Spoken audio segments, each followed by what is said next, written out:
प्रेमाची गोष्ट या मालिकेच्या 25 नोव्हेंबरच्या भागामध्ये आता सागर उदास असतो आणि सईचा फोन आल्यामुळे तो अधिकच डिस्टर्ब असतो आणि म्हणतो, सई बाळा तुझा बाबा बिझी नाहीये. आणि तो रडायला लागतो. खूप भावूक होतो. आत्तापर्यंत सईला आपण प्रेम केलं नाही, तिला अजिबात आपल्या जवळ येऊ दिलं नाही, याचा सागरला खूप पश्चाताप होतो. आता हे सगळं जयंत पाहतो आणि जयंत येतो आणि सागरला म्हणतो, बाळा काळजी करू नकोस, तुझं दुःख मला कळतंय.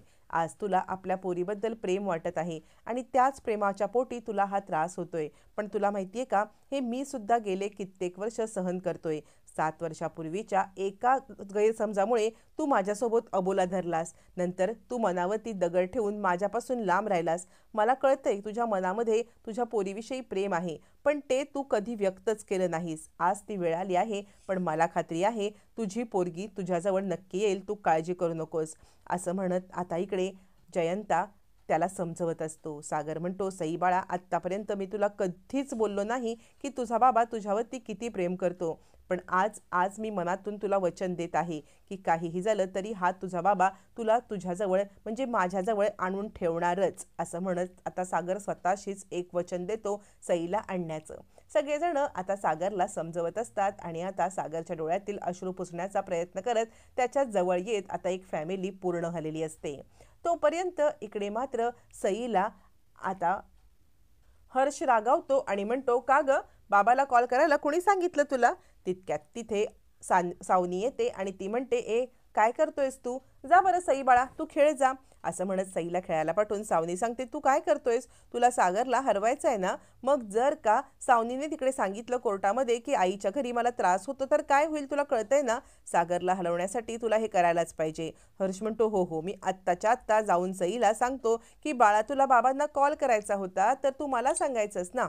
तोपर्यंत वकिलांची भेट घेऊन सागर सांगत असतो, काहीही करा पण या सगळ्यामध्ये त्या मुक्ताला हा अधिकार मिळता कामा नये. तिला हा अधिकार मिळण्याचं कारणच काय आहे? आणि जर का मुक्तालाच हा अधिकार मिळालाय तर आपण तिचं कॅरेक्टर लूज कसं आहे हे आपण जज समोर सादर करूया. तुम्ही जज साहेबांची अपॉइंटमेंट घ्या. माझ्याकडे एक अशी व्यक्ती आहे जी आपल्याला सांगू शकते की तिचं कॅरेक्टर बरोबर नाही आहे आणि एकदा का तिचं कॅरेक्टर बरोबर नाही हे कोर्टासमोर सिद्ध झालं की आपल्या इकडे सईचा कोणताही निर्णय घेण्याचा तिला अधिकार राहणार नाही.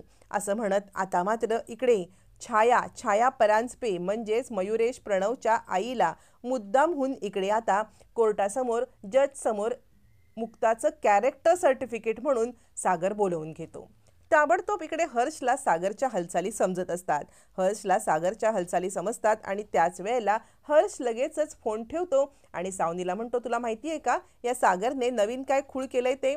अगं याने ना मुक्ताचं कॅरेक्टर सर्टिफिकेट किंवा कॅरेक्टर चांगलं नाही आहे हे सिद्ध करण्यासाठी कोणाला तरी बोलवलंय. यावरती सावनी म्हणते, त्याचा काही उपयोग होणार नाही कारण मुक्ता खूप चांगली मुलगी आहे.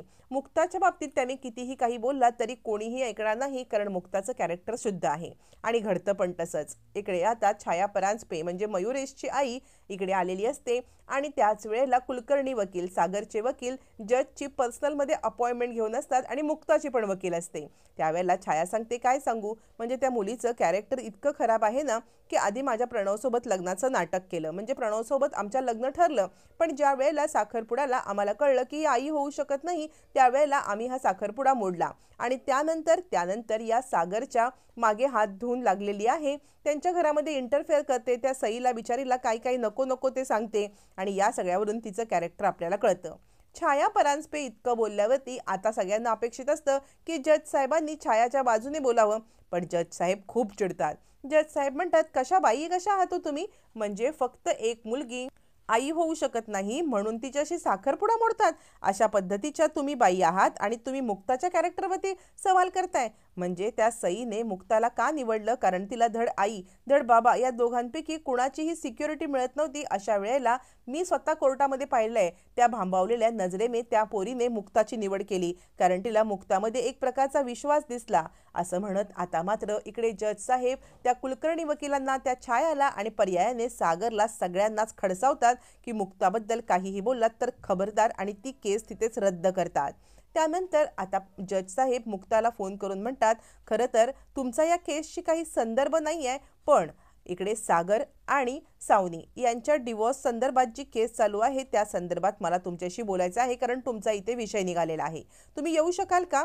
यावरती मुक्ता सांगते, ठीक आहे, मला तसा तर वेळ आहे, मी येऊन तुम्हाला भेटून जाते. आणि मुक्ता आता क्लिनिकमधून थेट जज साहेबांना भेटायला येते. मग जज साहेब घडलेला सगळा प्रकार, कशा पद्धतीने छाया परांजपेंनी तुमच्या कॅरेक्टरवरती शिंतोडे उडवले आणि हा सगळा प्रकार सांगतात. मुक्ता डोक्याला हात लावते आणि म्हणते, खरं तर त्या माझ्या बहिणीच्या सासू आहेत, त्यांनी असं का केलं कळलं नाही, त्यांचा काय पर्सनल हेतू असू शकतो? जज साहेब म्हणतात, मग त्यांना हे कुणी करायला लावलं असेल?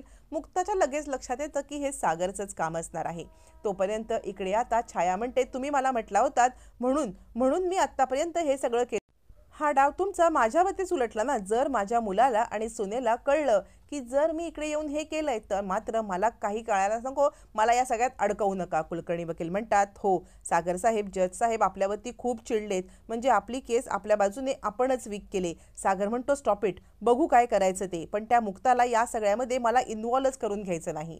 असं म्हणत सागर चिडलेला असतो. मग मुक्ता जाब विचारण्यासाठी आता सागरच्या दिशेने येते आणि विचार करते, काय केलं हे सगळं. आणि ज्या वेळेला मयुरेश भाऊजींना आणि दीदीला हे सगळं समजेल तेव्हा त्यांच्यात भांडणं होतील, ती वेगळी. काय करू मी या सगळ्यामध्ये? आणि आता सागरला जाब विचारायला मुक्ता येते आणि जोराजोरात ओरडायला लागते.